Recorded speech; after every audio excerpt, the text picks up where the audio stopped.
ஆண்டவரும் இரட்சகருமாகிய இயேசுவின் நாமத்தினால வாழ்த்துக்கள் தெரிவித்துக் கொள்கிறோம். हमारे उद्धारकर्ता हमारा पिता परमेश्वर यीशु के नाम से आप सबों को हम स्वागत करते हैं. நாம் ஆராதிக்கிற தேவன் நமக்கு முன்பாக கடந்து போகிறவராய் இருக்கிறார். जिसके हम आराधना करते हैं वो परमेश्वर हमारे आगे आगे चलते हैं. எடுத்து வாசிப்போம். आइए पढ़ेंगे. மீகா எழுதின தீர்க்கதரிசன புத்தகம் मीका भविष्यवक्ता की किताब 2வது அதிகாரம் दूसरा अध्याय அதுல 13வது வசனத்தை நான் வாசிக்கிறேன். उसका 13वीं आयत को हम पढ़ते हैं. மீகா 2:13. मीका दूसरा अध्याय का 13वीं आयत. தடைகளை நீக்கி போடுகிறவர் அவர்களுக்கு முன்பாக நடந்து போகிறார். उनके आगे आगे बाड़े का तोड़ने वाला गया है.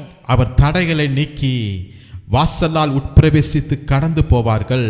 इसीलिए वे भी उसे तोड़ रहे हैं और फाटक से होकर निकले जा रहे हैं. அவர்கள் ராஜா அவர்களுக்கு முன்பாக போவார், கர்த்தர் அவர்கள் முன்னணியில் நடந்து போவார். उनका राजा उनके आगे आगे गया अर्थात यहोवा उनका सरदार और अगुवा है. அல்லேலூயா. हालेलुया. வசனம் அற்புதமாய் சொல்லப்பட்டிருக்கிறது. वचन में बहुत ही अद्भुत रीति से लिखा है அவருக்கு முன்பாக நடந்து போவார். उनके आगे आगे वो जाएंगे. தமிழ்ல நடந்து போவார் என்று எழுதப்பட்டிருக்கிறது. चलते जाएंगे करके लिखा है तमिल में. அப்ப நம்ம நடந்து போகிறோம் மனிதர்கள். जैसे हम इंसान चलकर निकलते हैं. அவர் சர்வ வல்லமுள்ள தேவன், அவர் எப்படி வேணாலும் போகலாம். वो सर्वशक्तिमान परमेश्वर है, वो कैसे भी जा सकते थे. ஆனால் அவர் நம்மோடு கூட சேர்ந்து நடக்கிறார். பாத்தீங்களா? लेकिन वो हमारे साथ साथ चलते हैं. देखिएगा அவர் நடந்து போகிறவராய் இருக்கிறார். वो हमारे संग संग आगे चलने वाले प्रभु. ஹalleluya. हालेलुया. ஹalleluya. हालेलुया. ஏதோ அவர் கண்ணுக்கு எட்டுன தூரத்துல இருக்கிறார் அல்ல.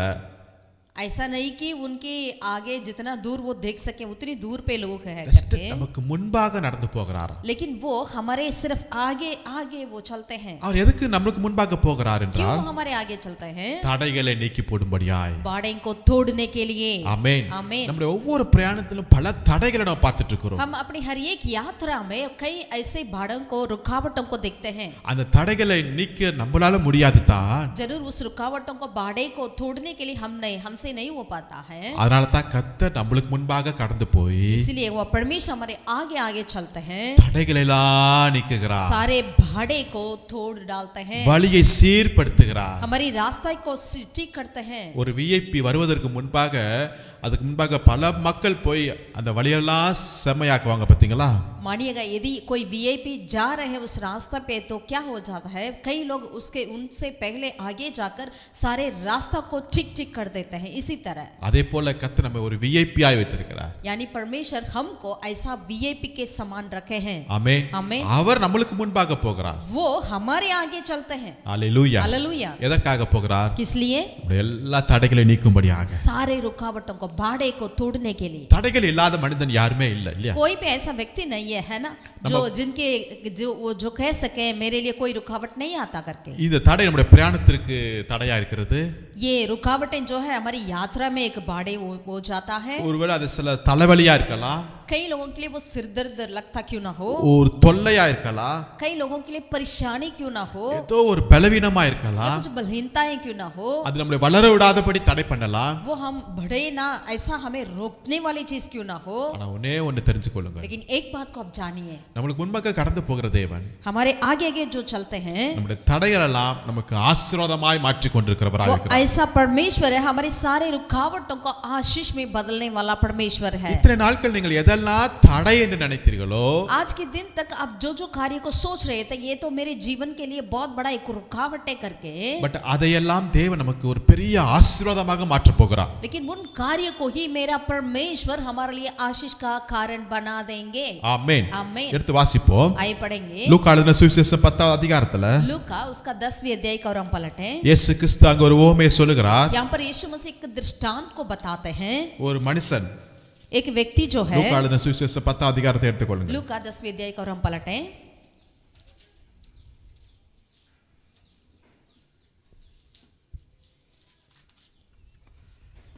30வது வசனத்திலிருந்து நான் வாசிக்கிறேன். 30वीं आयत से लेकर हम पढ़ना चाहते हैं. ஒரு மனுஷன் எருசலேமிலிருந்து எரிகோவுக்கு போகிறார். एक व्यक्ति यरूशलेम से और यरीको की ओर जा रहा था. கள்ளர் கையில் அகப்பட்டாரு. डाकुओं के हाथ में पड़ा. வஸ்திரங்கள் எல்லாம் உரிச்சிட்டாங்க. लोग उनके सारे वस्त्र को निकाल दिया. அவனை காயப்படுத்தி அப்படியே போட்டுட்டு போயிட்டாங்க. उसे मारे पीट कर उसको अधमरा वहां छोड़कर चले गए. சோ அந்த வழியில ஒரு ஆசாரியர் வருகிறார். उसी रास्ता में अभी एक लेवी आया. அவரை பார்க்கிறார். उन्हें देखा, பார்த்துட்டு பார்க்காத மாதிரி விலகி போயிட்டாரு. अनदेखी करके वो चला गया. அடுத்தது ஒரு லேவி வருகிறாரு. उसके बाद एक लेवी आया, அவனு வந்து அந்த மனுஷனை பார்த்துட்டு பார்க்காம போயிட்டாரு. वो भी उस व्यक्ति को अनदेखी करके चला गया. ஒருவேளை இவங்க ரெண்டு பேரும் ரொம்ப பிஸியா போறாங்களோ, शायद ये लेवी और याजक दोनों बिजी क्यों ना हो, ஒரு முக்கியமான வேலைக்காக போறாங்களோ, यानी एक मुख्य कार्य के लिए आगे चाहते क्यों ना हो. வழியில போகும்போது இந்த மனுஷனை பார்த்துட்டு ஏன்டா இந்த மனுஷனா இருக்கறான் அப்படின்னு கூட வெறுத்து கூட போயிருக்கலாம். शायद रास्ते में इन व्यक्ति को मिलकर अरे इनसे क्यों मिला करके भी सोचकर गए क्यों ना हो. சில சமயத்துல நம்ம போகும்போது ஏதாவது ஒன்னு குறுக்க வந்துருச்சுன்னா எதுக்கு தான் இவன் மூஞ்ச முழிச்சிரோன்னு நினைப்போம்ல. कई बार हम ऐसा सोचते हैं ना, यदि हम जाते हैं अगर बीच में कोई या कोई लोग आ गए तो हम सोचेंगे अरे ये क्यों आया करके. நல்ல வேலைக்காக நம்ம போயிட்டு இருப்போம், हम अच्छे काम के लिए जा रहे हैं, ஒரு பிஸியான ஒரு முக்கியமான இம்பார்ட்டன்ஸ் வேலைக்காக போயிட்டு இருப்போம், एक मुख्य कार्य के लिए आगे जाते हैं. திடீர்னு நடுவுல யாராவது ஒருத்தன் வந்து தன்னுடைய பிரச்சனைகளை பேச ஆரம்பிச்சிட்டான்னு வச்சுங்களேன், यदि कोई भी व्यक्ति बीच में आकर अपनी परेशानियों को बताएंगे तो நம்ம ரொம்ப டென்ஷன் ஆயிரும். हम बहुत टेंशन हो जाता है. உனக்கு வேற டைமே இல்லையா, तेरे लिए और कोई समय नहीं मिला, இப்ப நான் முக்கியமான வேலைக்கு போறேனே, अब तो मैं बहुत ही मुख्य कार्य की ओर जा रहा हूँ, நீ அதை கெடுக்க வந்திருக்கீங்க, तू मुझे क्यों रुकावट बन रहा है, அது எனக்கு தடையா இருக்குதுன்னு वो சொல்லுவோம். मेरे लिए रुकावट क्यों बनता है करके पूछते हैं. அப்படித்தான் இந்த லேவியும் ஆசாரியனும் போயிட்டாங்க. ऐसे ही ये लेवी और याजक ने सोचकर चला गया. சரி, ரொம்ப பிஸியான மக்கள் போலக்கு. बहुत ही बिजी लोग हैं. ஆனா அடுத்தது ஒருத்தர் வருகிறாரு, लेकिन आगे तीसरा एक व्यक्ति आता है, அவர் தான் சமாரியன். वही है सामरी. அவர் அவனை பார்க்கறாரு, उन्होंने उसे देखा, மனம் இறங்குறாரு, तरस खाया, பக்கத்துல வருகிறாரு, पास गया, அவருடைய காயங்களை எண்ணெயினால திராட்சரசம் வார்த்து காயங்களை கட்டி उन्होंने दाखरस से उनके सारे घावों को बांधा, தன்னுடைய வாகனத்தின் மேல ஏற்றி अपने उस गधा में बिछाया சத்திரத்துக்கு கொண்டு போய் அங்கு விடுகிறார். और वहां पर उन्होंने उस इन तक उनको लेकर गया. அல்லேலூயா. हालेलुया. அடிபட்டு கிடக்கிற மனுஷன், जो मार पीट कर पड़ा हुआ व्यक्ति, இந்த லேவிக்கும் ஆசாரியருடைய பிரயாணத்திற்கு வேணா தடையா இருக்கிறது மாதிரி காணப்படுகிறது. शायद लगता है ये लेवी और याजक की यात्रा के लिए कुछ रुकावट जैसे दिखता क्यों ना हो, ஆனா இந்த சமாரியருக்கு அவர் தடையா இல்லையே. लेकिन ये सामरी के लिए वो रुकावट तो नहीं बना. அருமையான தேவனுடைய பிள்ளைகளே, प्रभु के प्रिय लोगों, உங்களுடைய பிரயாணத்தில் இப்படிப்பட்ட பல மனிதர்கள் வரலாம் இடையில. आपकी यात्रा में ऐसे कई लोग आ सकते हैं बीच में, அவர்கள் உங்களுக்கு தடையாய் அல்ல, वो आपके लिए रुकावट नहीं, தேவன் கொடுக்கிற ஒரு அரிய வாய்ப்பா இருக்கிறது. परमेश्वर की ओर से दिया हुआ एक बहुत ही अच्छा एक मौका बन जाता है. உங்க மேல அபிஷேகம் இருக்கிறதா, आपके ऊपर अभिषेक है क्या, உங்களுக்குள்ள தேவனுடைய வல்லமை இருக்கிறது பாத்தீங்களா, आपके अंदर जो परमेश्वर का सामर्थ्य है ना, அது வெளிப்படணுமா, अगर वो प्रकट होना है क्या, அந்த வரங்கள் வெளிப்படணுமா, वो वरदान प्रकट होना है क्या, அந்த கனிகள் வெளிப்படணுமா, वो फले प्रकट होना है क्या, இதுதான் ஒரு அரிய வாய்ப்பு. यही आपके लिए बहुत अच्छा मौका है. ஆமென். आमीन. நீங்க விலகி போயிராதீங்க. आप उससे दूर मत जाइएगा. அப்படிப்பட்ட ஜனங்கள் உங்களுக்கு தடையாய் அல்ல, ऐसे लोग आपके लिए रुकावट नहीं, அவங்க உங்களுடைய ஊழியத்திற்கு ஒரு பெரிய ஆசீர்வாதமாய் மாற போறாங்க. वे आपकी सेवा के लिए बहुत बड़ा आशीष का कारण बन जाएंगे. இந்த மனுஷன் நம்மளுக்கு தொந்தரவாய் அல்லங்க, ये व्यक्ति जो है हमारे लिए एक परेशानी नहीं है, நம்ம மேல இருக்கிற அபிஷேகத்திற்கு ஒரு வேலை அங்க கொடுக்கிறது. लेकिन हमारे अंदर के अभिषेक के लिए वो एक प्रकट होने के लिए एक कारण बन जाता है, அந்த மனிதன் அழிந்து போகாமல் இருக்கிறதுக்காக, ताकि वो व्यक्ति नाश ना हो, அந்த मனிதனுடைய காயங்கள் ஆற்றும்படியாக, ताकि उनकी घावों पर चंगे होने पाए, அந்த மனிதனுடைய மனம் மாற்றம் நம்முடைய கரத்துல இருக்கிறது. उनकी मन की बदलाव हमारे हाथों में है. ஆமென். आमीन. இப்படிப்பட்ட ஜனங்களை, குடும்பங்களை, மக்களை நீங்க பார்க்கும்போது, जैसे ऐसे व्यक्तियों से, ऐसे परिवारों से, ऐसे लोगों से जब आप मिलते हैं, ஒருவேளை அவர்கள் உங்களுக்கு அறிமுகம் இல்லாதவர்களா இருக்கலாம், शायद वो लोग आपकी अनजान व्यक्ति क्यों ना हो, ஊர் பேர் தெரியாதவர்களா இருக்கலாம், शायद उनका आप कहाँ रहते हैं, कहाँ उनका नाम क्या है वो पता वगैरह नहीं भी पता क्यों ना हो, ஆனா உங்களுக்கு கொடுத்த பெரிய வாய்ப்பா இருக்கிறது. लेकिन वो व्यक्ति आपके लिए दिया हुआ एक बहुत बड़ी मौका है. அந்த ஆசாரியனுக்கும் லேவிக்கும் வசனங்கள் நிறைய தெரியும். वो याजक और लेवी के लिए बहुत सारा वचन को जानते हैं, नियमों को जानते हैं. ஒருவேளை அவங்க மினிஸ்ட்ரிக்கு கூட ரொம்ப பிஸியா போய் கொண்டிருக்கலாம், शायद वो अपने सेवा के लिए भी इतनी बिजी व्यस्तित होते क्यों ना हो, ஆனா உண்மையான ஊழியம் இங்க தான் தொடங்குறது. लेकिन सचमुच का सेवा यही शुरू होती है. இன்றைக்கும் இப்படிப்பட்ட ஜனங்கள் நம்மை சுற்றி நிறைய இருக்கிறாங்க. आज भी ऐसे लोग हमारे चारों तरफ बहुत हैं. அவங்க எல்லாம் நமக்கு ஒரு தடையாய் அல்ல, वे सारे हमारे लिए रुकावट नहीं, நம்முடைய பிரயாணத்திற்கு ஒரு தடையாய் அல்ல, हमारी यात्रा के लिए एक रुकावट नहीं, நம்முடைய ஊழியத்தின் வளர்ச்சிக்கு ஒரு உறுதுணையாய் மாறப் போகிறார்கள். हमारे सेवा की बढ़ोतरी के लिए एक बहुत ही अच्छा कारण बन जाएंगे. ஆமென். आमीन. தடைகளை ஆசீர்வாதமாய் மாற்றுகிறவர் நம்மளுக்கு முன்பாக போய் கொண்டிருக்கிறார். बाड़े का तोड़ने वाला परमेश्वर हमारे आगे आगे चलते हैं. இரண்டாவதாக दूसरा, யாத்திராகமம் 14ஆம் அதிகாரத்தை எடுத்துக்கொள்ளுங்கள். निर्गमन 14 अध्याय का और हम पलटे. நம்ம எல்லாருக்கும் தெரியும் இஸ்ரவேல் ஜனங்கள் எகிப்திலிருந்து புறப்பட்டு வர்றாங்க. हम सब इस कार्य को जानते हैं. जब इस्राएलियों को मिस्र में से बाहर निकलकर आ रहे थे, கிட்டத்தட்ட ஒரு 430 வருஷம் அவர்கள் அங்க அடிமைத்தனத்துல இருக்காங்க எகிப்துல.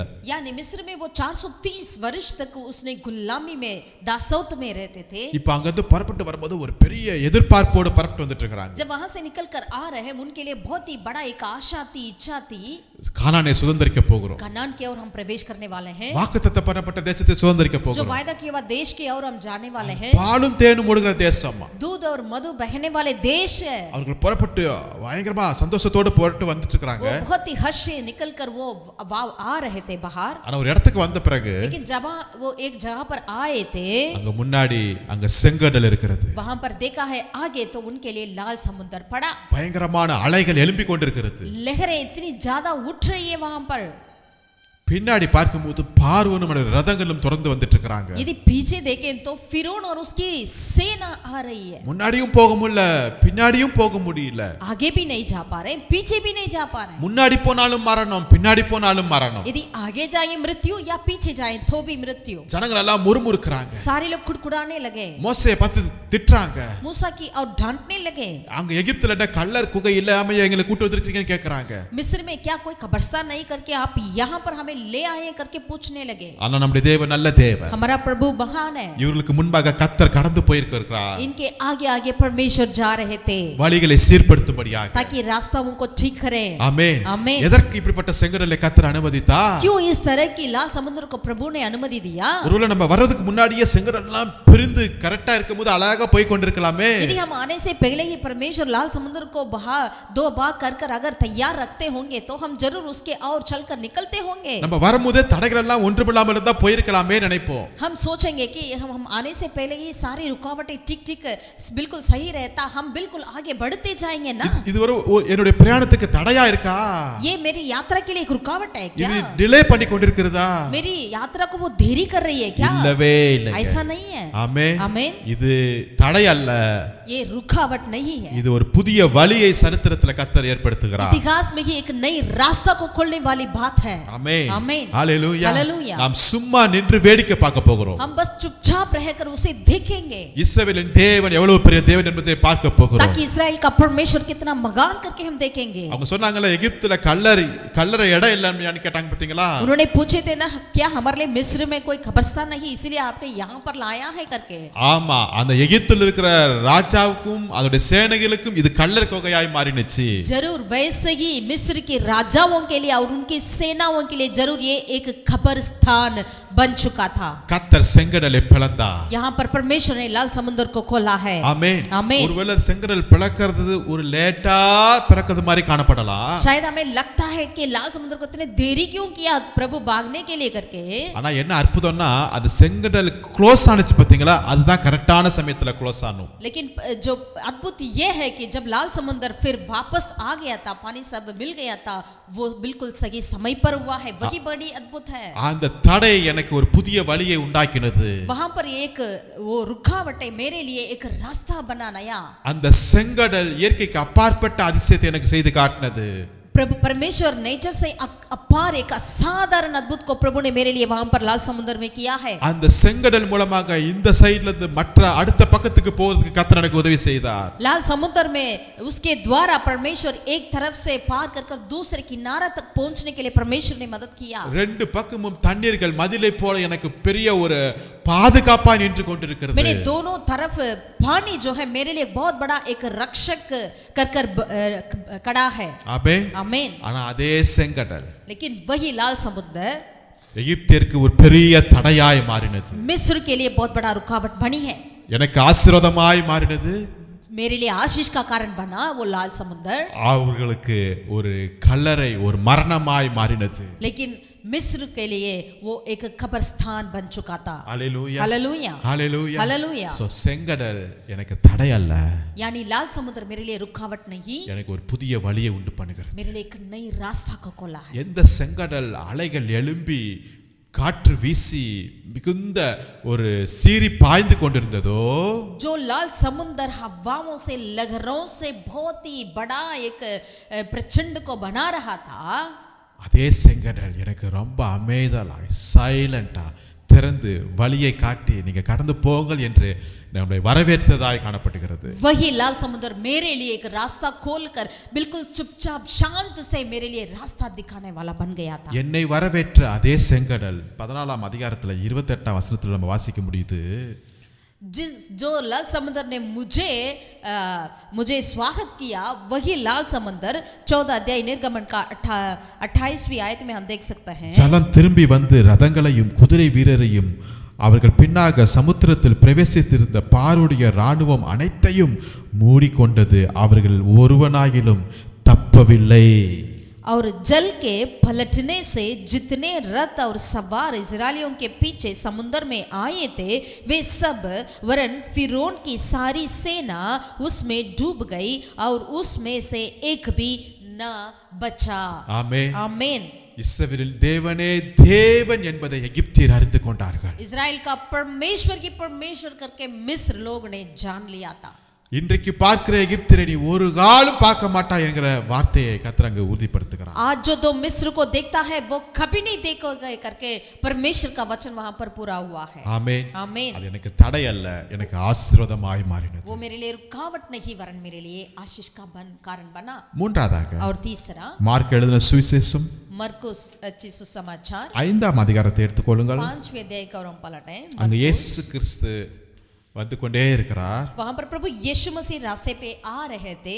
அப்பொழுது ஜெப ஆலய தலைவன் வந்து இயேசு கிட்ட வேண்டிக் கொள்கிறாரு. तब आराधनालय का सूबेदार आकर प्रभु यीशु मसीह से पूछने लगा, எங்க மக ரொம்ப சுகவீனமா இருக்கா, ரொம்ப சீரியஸா இருக்காங்க, தயவு செய்து எங்க வீட்ல வந்து ஜெபம் பண்ணுங்கன்னு சொல்றாங்க. मेरी बेटी बहुत ही बीमार में पड़ी है, कृपया आप आकर मेरी बेटी के लिए प्रार्थना करें. மரண அவஸ்தைப்படுகிறா, தயவு செய்து वो வாங்க. यानी मृत्यु की और इतनी वो तरस तकलीफ उठा रही है, आप आकर उसके लिए प्रार्थना करें. இயேசு அவரோட கூட சேர்ந்து போயிட்டே இருந்தார். यीशु मसीह उनके साथ मिलकर जा रहे थे उनके घर की ओर. ஆனா இயேசு போகும்போது பெரிய திரளான ஜனங்கள் வந்துட்டாங்கல்ல. लेकिन जब यीशु मसीह जा रहे थे बहुत बड़ा भीड़ उनके पीछे आ पड़ी. எல்லாரையும் பார்த்துட்டு अनेகருக்கு சுகத்தை கொடுத்துட்டு போயிட்டே இருக்கிறாரு. सबसे मिलकर सबको चंगाई देकर यीशु मसीह जा रहे थे. இது போயிட்டே இருக்கும்போது இன்னொரு நியூஸ் வருகிறது. जाते जाते ही उनके पास और एक खबर आई. என்ன நியூஸ் என்றால் 34 வசனத்தை வாசிக்கும்போது 34 में हम पढ़ सकते हैं 5 का मरकुस का. அவர் இப்படி பேசிக் கொண்டிருக்கையில் ஜெப ஆலய தலைவருடைய வீட்டிலிருந்து சிலர் வந்து உம்முடைய குமாரத்து மரித்து போனால் இனி ஏன் போதகரை வருத்தப்படுத்துகிறீர்கள் என்றார்கள். 35 में हम देख सकते हैं वह यह कह ही रहा था कि आराधनालय के सरदार के गढ़ से लोगों ने आकर कहा, तेरी बेटी तो मर गई, अब गुरु को क्यों दुख देता है. அந்த தகப்படைய உள்ள எப்படி எல்லாம் உடைச்சிருக்கும். आप दरअसल देखिएगा उन पिता का दिल कितना कैसा टूटता होगा. சரி இயேசு அப்பே கூப்பிட்டானே, அப்பே டைரக்டா எங்க வீட்டுக்கு வந்து தன்னா சுகம் கிடைச்சிருக்குமே. शायद यीशु मसीह में पहले से ही आपको बुला रहा था, अगर आप पहले ही आते तो कितना अच्छा होता, वो नहीं मरती होगी. ஆனா இயேசு உடனே சொல்றாரு, लेकिन तुरंत यीशु मसीह ने उत्तर दिया, பயப்படாதே விசுவாசம் உள்ளவனாயிரு என்று சொன்னாரு. तू मत डर, केवल विश्वास रख करके परमेश्वर यीशु मसीह ने उस याईर से कहा. இப்ப இயேசு அவங்க வீட்டுக்கு போறாரு. अब यीशु मसीह याईर के घर पर पहुंचे. அவங்க வீட்டுக்குள்ள போனோனே எல்லாம் அழுதுட்டு புலம்பிட்டு இருக்காங்க. जैसे उनके घर में देखा तो सारे लोग रोते हुए हल्ला मचाते हुए देखा. இயேசு எல்லாரையும் பார்த்து சொல்லுகிறாரு, பிள்ளை மரிக்கவில்லை, நித்திரையா இருக்கிறாளாம். लेकिन यीशु मसीह सबसे देखकर ये कहा, बेटी मरी नहीं है, वो सो रही है. 40வது வசனத்துல வாசிக்கிறோம், 40वें आयत में देखते हैं, அதற்காக அவரை பார்த்து நகைத்தார்களாம். उनके लिए वे लोग हंसी करने लगे यीशु मसीह की ओर. இங்க என்ன தடை? यहाँ पर रुकावट क्या है? சில பேர் நகைக்கிறார்கள், कुछ लोग हंसते हैं, சிரிக்கிறாங்க. मजाक करते हैं. எதை பார்த்து? किसको देखकर? இயேசு சொல்றத பார்த்து. यीशु मसीह जो कह रहे हैं उस शब्दों को देखकर. போய் இயேசுவை போய் கூட்டி வந்து ஏன்னு சொல்லிட்டு சிரிக்கிறாங்க. शायद इस तरह सोचे होंगे कि क्या किया तूने, यीशु मसीह को क्यों लाया यहाँ? பிள்ளை இவ்வளவு நேரம் சீரியஸா இருந்தா செத்து போயிட்டா. अब बेटी तो बहुत ही दुख उठा रही थी, अभी तो मर भी गई. எல்லாம் அடக்கத்துக்கு ரெடி ஆயிட்டோம். अब उनके दफनाने के कार्य को हमने तैयार कर रहे हैं. இவர் என்னமோ பிள்ளை மரிக்கல தூங்கிட்டு இருக்கறா அப்படி சொல்லிட்டு சிரிக்கிறாங்க எல்லாம். अरे यीशु मसीह आकर अब तो कह रहे हैं कि बेटी मरी नहीं है, वो सो रही है करके ऐसे बोलते हैं करके हंसी करने लगे. அவங்க அவருக்கு உறவினரா கூட இருக்கலாம். शायद वे सारे लोग याईर के लिए रिश्तेदार क्यों ना हो. இவ்வளவு நேரம் அழுதுட்டே இருந்தாங்க. इतना समय तो रोते थे. இயேசுடைய வார்த்தையை கேட்ட உடனே சிரிக்க ஆரம்பிச்சிட்டாங்க. जब यीशु मसीह कुछ बोलने लगे तो हंसी करने लगे. இந்த நகைப்பு அவர் வீட்டுல நடக்கக்கூடிய அற்புதத்திற்கு ஒரு தடையா இருக்கிறது போல இருக்கு. ये हंसी जो है उस घर पे होने वाली अद्भुत की रुकावट जैसे लगता है. ஒருவேளை அந்த நகைப்பு ஒரு உண்மையா இருக்குது போல கூட காணப்படலாம். शायद वो हंसी बिल्कुल सच्चाई भी हो सकता है. ஆனா யவீர் கர்த்தருடைய வார்த்தையை தான் நம்பி இருந்தான். लेकिन याईर जो है परमेश्वर के वचन को ही उन्होंने पकड़ा. சிரிக்கிறவங்க எல்லாம் வெளியே அனுப்புங்கன்றார். जो जो हंसी करते थे सबको बाहर निकाल दिया. அருமையான தேவனுடைய பிள்ளைகளே, प्रभु के प्रिय लोगों, உங்க வீட்டில் உங்க குடும்பத்தில் நடக்க வேண்டிய சில அற்புதத்துக்கு சில தடை போல சில பேர் இருக்கலாம். आपके घर के अंदर होने वाले अद्भुत के लिए कुछ लोग कुछ रुकावट जैसे होते हैं. அவங்க உங்களை பார்த்து சிரிச்சிட்டே இருக்காங்க. वे आपको देखकर हंसी मजाक करते होंगे. உங்களை பார்த்து கேலி பண்ணிட்டே இருக்காங்க. आपके ऊपर मजाक करते होंगे. உங்க குடும்பத்தில் எப்படி அற்புதம் நடக்க போகுது பார்க்கலாம்.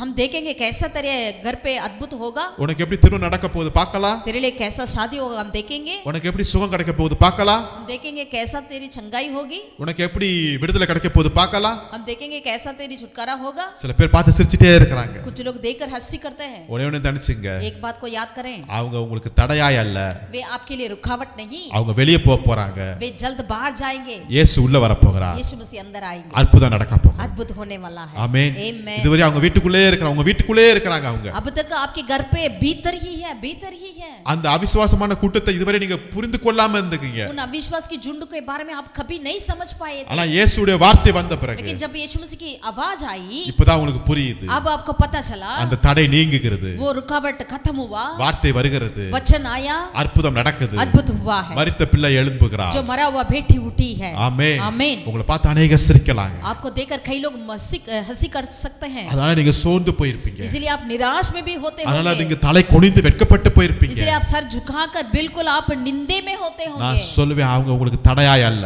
हम ये कहना चाहते हैं, वे लोग आपके लिए रुकावट नहीं. அடுத்த உங்க விசுவாசத்தை நீங்க பலப்படுத்துங்க. आगे आप अपने विश्वास को दृढ़ करिए. கர்த்தருடைய வார்த்தையை விசுவாசிங்க. परमेश्वर के वचन को विश्वास करिए, கர்த்தர் உங்க மூலமா பெரிய அற்புதங்களை செய்ய ताकि போகிறார். परमेश्वर आपके द्वारा महान अद्भुत को करेंगे. ஆமென். आमीन. பரியாசக்காரர் எல்லாவற்றையும் கர்த்தர் துரத்த போகிறார். सारे ठट्टे करने वाले को प्रभु भगा देंगे. உயிர்ப்பிக்கும் வல்லமை உங்க வீட்டுல பிரவேசிக்க போகிறது. पुनरुत्थान की सामर्थ आपके घर के अंदर आने वाला है. ஆமென். आमीन. ஹalleluya. हालेलुया. அநேக பார்த்து பிரயாசம் பண்றாங்க. कई लोग मजाक करते थे. ஏதோ சொப்பனக்கார வரான்னு சொல்லிட்டு யோசேப்புடைய சகோதரர்கள் பிரயாசம் பண்ணாங்க. यूसुफ के भाई लोग खुद की उन्होंने कहा, हाय देखो देखो वो सपना देखने वाला आ गया. ஆனா ஒரு நாள் அந்த சொப்பனம் உண்மையா நடந்துச்சுங்க. लेकिन एक दिन वो सपना पूरा हुआ है. எகிப்துக்கே தலைவராய் கர்த்தர் மாற்றினார். सारा मिस्र के लिए एक बहुत बड़ा एक गवर्नर बना दिया है. ஈவன் இயேசுவை பார்த்து கூட பரியாசம் பண்ணாங்களே. यहाँ तक कि यीशु मसीह को देखकर भी हंसी करते थे लोग. அவர் அமைதலா இருந்தார். लेकिन वो चुपचाप रहा. வாய் திறக்காத ஒரு ஆட்டுக்குட்டியை போல காணப்பட்டார். मुंह ना खोला, ऐसे भेड़ों के समान वो चुपचाप रहा. இப்படிப்பட்ட இந்த பரியாசம் பண்ணுகிற இந்த கூட்டத்தோடு, இப்படிப்பட்ட மக்களோடு நீங்க இருக்கிற நேரத்துல ரொம்ப அமைதலா இருங்க. ऐसे लोगों के बीच में जब आप रहते हैं, ठट्ठा करने वाले, हंसी करने वाले, मजाक करने वाले लोगों के बीच में जब आप रहते हैं, तो बिल्कुल चुपचाप रहिए. கர்த்தர் அற்புதத்தை செய்வார். परमेश्वर अद्भुत को करेंगे, आप इंतजार करें. ஹalleluya. हालेलुया. தடைகளை கர்த்தர் நமக்காக ஆசீர்வாதமாய் மாற்றுகிறவராய் இருக்கிறார். रुकावटों को परमेश्वर हमारे लिए आशीष का कारण बना देंगे. கடைசியா ஒரே ஒரு காரியத்தை சொல்றேன். अंतिम में कार्य को देखेंगे. கோலியாத் வருகிறார். गोलियात ने आया, நம்ம எல்லாருக்கும் தெரிஞ்ச हम வசனம். सब जानते हैं. 1 சாமுவேல் 17ஆம் அதிகாரத்துல पहला सामुएल 17वीं आयत में கோலியாத் வருகிறார். गोलियत ने आया. 40 நாள் காலையிலையும் மாலையிலையும் அவர் இஸ்ரவேல் ராணுவத்தையும் தேவனையும் நிந்திக்கிறார். 40 दिन और रात उन्होंने क्या किया था? सवेरे और शाम को इजराइलियों को और उसकी सेना को, उसके परमेश्वर को निंदा किया. அவங்களுடைய வார்த்தையை கேட்டுட்டு இஸ்ரவேல் ராணுவம் எல்லாம் ஓடி போயிருமா. उनकी शब्दों को सुनकर सारे इजराइल की सेना पीछे भागती है. இஸ்ரவேல் ஜனங்கள் எல்லாரும் பயப்படுவார்கள். सारे इजराइल लोग डर के मारे थे. ஏன் ராஜாவே ஓடி போயிருவார். यहाँ तक कि राजा तक वो चले जाते थे. அவங்க எல்லாத்துக்கும் கோலியாத் ஒரு பெரிய பிரச்சனையா காணப்படும். उन सारे लोगों के लिए गोलियात है बहुत बड़ी परेशानी था. கோலியாத் சொல்றான், யாராவது ஒருத்தனை அனுப்புங்கன்னுங்கறான். गोलियत कहता है, एक व्यक्ति को भेजो मेरे पास. அவன் வந்து என்னை அடிச்சு ஜெயிச்சிட்டான்னா நாங்க எல்லாம் அவனுக்கு வேலைக்காரரா இருப்போம்ங்கறான். यदि वो मुझसे लड़ाई करके जीतेगा, हम सब उन आपके लिए आदिम बन जाएंगे. என்ன விஷயம்னா இஸ்ரவேல்ல ஒருத்தன் கூட இல்லையா? बात क्या है? इजराइल में एक व्यक्ति भी नहीं है. ஒரு ஆம்பளை கூட இல்லையா? एक नर भी नहीं है क्या? மீச வச்ச ஆம்பளை எல்லாம் எங்கயா போய்ட்டாங்க? जो जिन्होंने अपना एक नर भी पूरे इजराइल में नहीं है क्या? ஆனா ஒரு பையன் வர்றான். लेकिन वहां पर एक छोटा लड़का आया. அவனுக்கு மீச கூட பழக்கல. उनके लिए शायद मुस्ताच भी नहीं था. அவன் தான் தாவீது. वो है दाऊद. அவன் கோலியாத்தை பார்த்து தடையா பார்க்கல, பிரச்சனையா பார்க்கல. उन्होंने गोलियात को, उन्होंने रुकावट का रुकावट जैसे नहीं देखा ஆசீர்வாதமாய் பார்த்தான். वरन आशीष के रूप में देखा है। கோலியாத் கேட்டான்ல, ஒருத்தன் இருக்கிறானான்னு கேட்டான் பாத்தீங்களா? गोलियत ने पूछा है ना, एक है क्या आपके में? ஒருத்தன் இருக்கிறாயா? हाँ एक है, அவன் தான் தாவீது. वो है दाऊद। அந்த ஒருத்த தாவீது மூலமாய் தேசத்திற்கே ஒரு நன்மை கிடைக்க போகுது. एक दाऊद के द्वारा पूरे देश के लिए एक भलाई मिलने वाला है। கர்த்தர் இன்னைக்கு ஒருத்தரை தான் தேடிட்டு இருக்கிறார். आज परमेश्वर एक व्यक्ति को ही ढूंढते हैं। ஹalleluya, हालेलुया। ஒரே ஒரு தாவீது இன்னைக்கு போதுங்க. वो एक दाऊद आज काफी है, மீதி எல்லாரும் ஓடி போனாலும் बाकी लोग सारे भागे क्यों ना हो। தாவீது கருணை கிருபை நமக்கு கொடுத்துக்கிறார் பாத்தீங்களா? दाऊद के लिए जो अनुग्रह को परमेश्वर ने दिया है वो हमें भी परमेश्वर दिए हैं। நாம் அந்த பிரச்சனைக்கு முன்பாக நிக்கணும். हम उस परेशानी के सामना करना चाहिए, அந்த கோலியாத்துக்கு முன்பாக நிற்போம். उस गोलियत के सामने करना चाहिए। அவருடைய அது தேவையில்லாத வார்த்தைகளுக்கு முன்பாக நிற்போம். वो जो बोलता है उन सारे निंदे शब्दों के सामना करना चाहिए। எல்லாரும் இது எப்படி யுத்தம் பண்றதுன்னு சொல்லிட்டு பயந்துட்டு ஓடி போயிட்டாங்க. सारे लोग डर के मारे कैसे हम युद्ध करेंगे करके चले गए, भाग गए। ஆனா தாவீது சொல்றாரு, लेकिन दाऊद ने कहा இஸ்ரவேல் தேவன் என்னோட கூட இருக்கிறார். इजराइल का परमेश्वर मेरे साथ है। தாவீது என்ன யோசிக்கிறார் என்றா, दाऊद ने क्या सोचा, இந்த யுத்தம் என்னுடையது அல்ல, கர்த்தருடைய யுத்தம். ये युद्ध मेरा नहीं वरन परमेश्वर का है। எப்பொழுதுமே हमेशा உங்களுக்கு முன்பாக வருகிற தடைகளை நீங்க மேற்கொள்ளணும் என்றால், आपके सामने आ रही है जो भी रुकावट है उसे पार करना है, उसमें जीतना है तो அது என்னுடைய பலத்தினால முடியவே முடியாது. वो अपने बल से तो वो नहीं होता, என் திறமையினால முடியவே முடியாது. टैलेंट से नहीं होता, கர்த்தரால தான் முடியும். केवल यहोवा परमेश्वर की और सही ये होता है। கர்த்தருடைய துணையோடு போவோம். यहोवा की मदद से हम जाए आगे। அவன்ட்ட பட்டயம் இருக்கும், उनके पास तलवार हो सकता है, என்கிட்ட கர்த்தர் இருக்கிறார். लेकिन मेरे पास यहोवा परमेश्वर है। அவன் ரொம்ப ஹைட் வெயிட்டா இருக்கிறான், वो लंबा चौड़ा है, நான் அதுக்கு ஆப்போசிட்டா தான் இருக்கிறேன். मैं जरूर उनके लिए बहुत ही छोटा लगता क्यों ना हो, அவனுக்கு அனுபவம் இருக்கு, उनके लिए अनुभव है, எனக்கு ஒண்ணுமே இல்ல. मेरे पास कुछ भी नहीं பட் है, இஸ்ரவேல் தேவன் என்னோட கூட लेकिन இருக்கிறார். इस्राएल का परमेश्वर मेरे पास है। அவன் கேட்டான்ல, ஒருத்தன் யாருன்னு, அதான் தான். उन्होंने पूछा ना गोलियत ने, एक व्यक्ति है क्या? हाँ वो एक व्यक्ति है दाऊद। ஆமென், आमीन, ஹalleluya. हालेलुया। நம்ம தான் ஒருத்தரா இருக்கிறோம். हम ही वो एक व्यक्ति है, ஹalleluya. हालेलुया। தாவீது ஒரே ஒரு கல்லுங்க, दाऊद एक ही पत्थर, கோலியாத் வீழ்ந்தான். गोलियत मर गया। இப்ப கோலியாத் மேல நிக்கிறார் தாவீது. अब गोलियत के ऊपर खड़ा था। இப்ப தாவீதை உயர்த்துவதற்கு யார் தமா காரணமா இருந்தா? இந்த கோலியாத் தான் காரணமா இருந்தா. अब दाऊद को ऊंचा करने के लिए कौन कारण बना?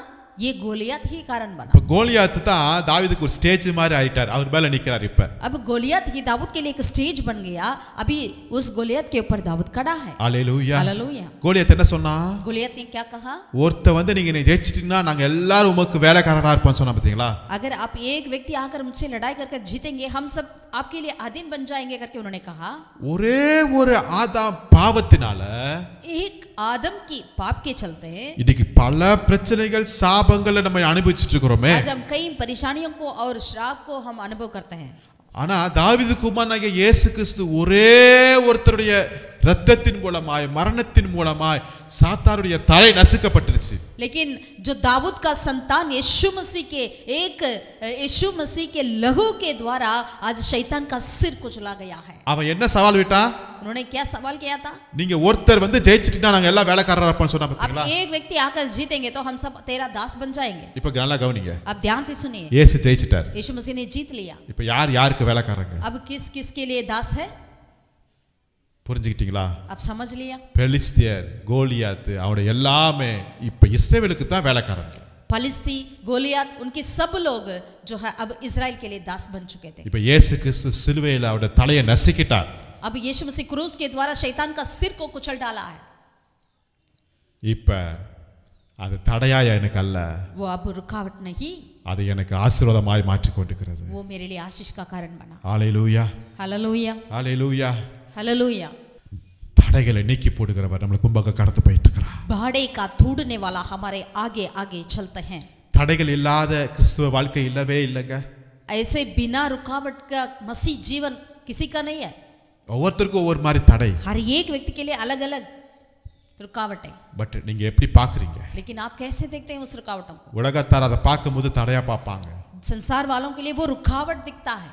பட் நாம் அபிஷேகப்பட்ட நாம் அந்த தடையை பார்ப்பது வித்தியாசமாய் பார்க்கணும். लेकिन जो अभिषेक पाए हुए हमारे लिए वो रुकावट नहीं दिखना चाहिए। ஆமென். आमीन। அது எனக்கு தடையாய் அல்ல, वो मेरे लिए रुकावटें नहीं, எனக்கு ஆசீர்வாதமாய், मेरे लिए आशीष का எனக்கு ஒரு कारण புதிய வழியாய், है, मेरे लिए एक नई रास्ता का रूप என்னுடைய में, வரங்களை வெளிப்படுத்துகிறதா. मेरी वरदानों को प्रकट करने के लिए एक रास्ता के रूप में। ஆமென். आमीन। கர்த்தர் அப்படியாய் உதவி செய்வாரா. प्रभु ऐसे हम सबको मदद करें। ஜெபம் பண்ணுவோமா. आइए प्रार्थना करें। क्या நல்ல பிதாவே, நன்றியோடு ஸ்தோத்திரிக்கிறோம். भला परमेश्वर हम तेरा धन्यवाद करते அப்பா, எங்களுடைய வாழ்க்கையில எங்களுடைய குடும்பத்துல இந்த ஆவிக்குரிய காரியத்துல எத்தனையோ பல தடைகளை நாங்கள் பார்த்துட்டு இருக்கிறோம் சுவாமி. प्रभु हम अपने परिवार में, अपने व्यक्ति के जीवन में, अपनी सेवा में कई रुकावटों को देखते हैं। இனிமே நாங்க இதை தடையாய் பார்க்காதபடி, अब से लेकर उन कार्य को हम रुकावट के रूप में ना देखें, இதை நாங்கள் பிரச்சனையாய் பார்க்காதபடி, इसे परेशानी के तौर पे ना देखें, இதை நாங்க ஏதோ ஒரு தலைவலி என்று நாங்கள் சொல்லாதபடி, इसे हम एक सिरदर्द करके ना कहें। இதன் மூலமாய் கர்த்தருடைய நாமம் எப்படி மகிமைப்பட போகிறது, इसके द्वारा कैसे परमेश्वर के नाम की महिमा होगी करके, இதன் மூலமாய் என்னுடைய வரங்கள் அபிஷேகம் எப்படி கிரியை நடப்பிக்க போகிறது, इसके द्वारा मेरी वरदान, मेरी अनुग्रह कैसा प्रकट होने वाला है करके, இதன் மூலமாய் நான் அடுத்த எப்படி ஜெயத்தை பெற்றுக்கொள்ள போகிறேன், इसके द्वारा मैं कैसे विजय को प्राप्त करूंगा இந்த करके, தடையை, இந்த பிரச்சனையை எப்படி என ஆசீர்வாதமாய் மாற்றிக்கொள்ள வேண்டும் என்று கண்ணோட்டத்துல பார்க்க எங்களுக்கு உதவி செய்வீராக. इस रुकावट को कैसे मैं आशीष का कारण बना सकता हूं करके ऐसे नजर में हम देखने पाए। ஏனென்றால் எங்களுக்கு முன்பாக தடையை விலக்கி போடுகிற தேவன் நீர் முன்பாக போய் கொண்டிருக்கிறதுக்காக நன்றி செலுத்துகிறோம். क्योंकि हमारे आगे आगे यहोवा परमेश्वर बाड़े का तोड़ने वाला आप चलते हैं खुदा। நீர் ஆல்ரெடி பிசாசு தலையை நசுக்கினவர் எங்களுக்கு முன்பாக கடந்து போயிட்டு आप இருக்கீங்க. पहले से शैतान की सिर को अपने मार डाला है, वो परमेश्वर हमारे आगे आगे चलते हैं। எங்களுடைய விசுவாச பிரயாணத்தை தொடங்கினவர் நீர் முன்பாக போய் கொண்டிருக்கிறதுக்காக हमारे विश्वास ஸ்தோத்திரம். की यात्रा को शुरुआत किया है, आप हमारे आगे आगे चलते हैं நாங்க खुदा। பின்னாடி வருகிறோம் ஐயா, हम पीछे आते हैं, நாங்க ஃபாலோ பண்ணுகிறோம். हम आपके पीछे चलते हैं खुदा। இயேசுவின் பின்னே यीशु मसीह के पीछे நாங்கள் கடந்து வருகிறோம். हम आते हैं खुदा। தடைகளை ஆசீர்வாதமாய் மாற்றிக் கொள்கிறோம். हम रुकावटों को आशीष का कारण में ஜெயத்தை बदल डालते हैं, ஜெயத்தை பெற்றுக் கொள்கிறோம். जय को प्राप्त करते हैं, ஆசீர்வாதத்தை பெற்றுக் கொள்கிறோம். आशीष को प्राप्त करते हैं। நன்றி செலுத்துகிறோம். धन्यवाद राजा, இந்த கருத்துல எங்களை ஒவ்வொருவரையும் ஒப்புக் கொடுக்கிறோம். तेरे हाथों में हम सभी को अर्पण करते हैं। மீட்பர் இயேசு நாமத்தில் ஜெபிக்கிறோம் எங்கள் ஜீவனுள்ள நல்ல பிதாவே. हमारे उद्धारकर्ता यीशु के नाम से हम प्रार्थना करते हैं, जीवित परमेश्वर। ஆமென். आमीन। ஆமென். आमीन। கர்த்தர் உங்களை ஆசீர்வதிப்பாராக. प्रभु आप सबों को आशीषित करें।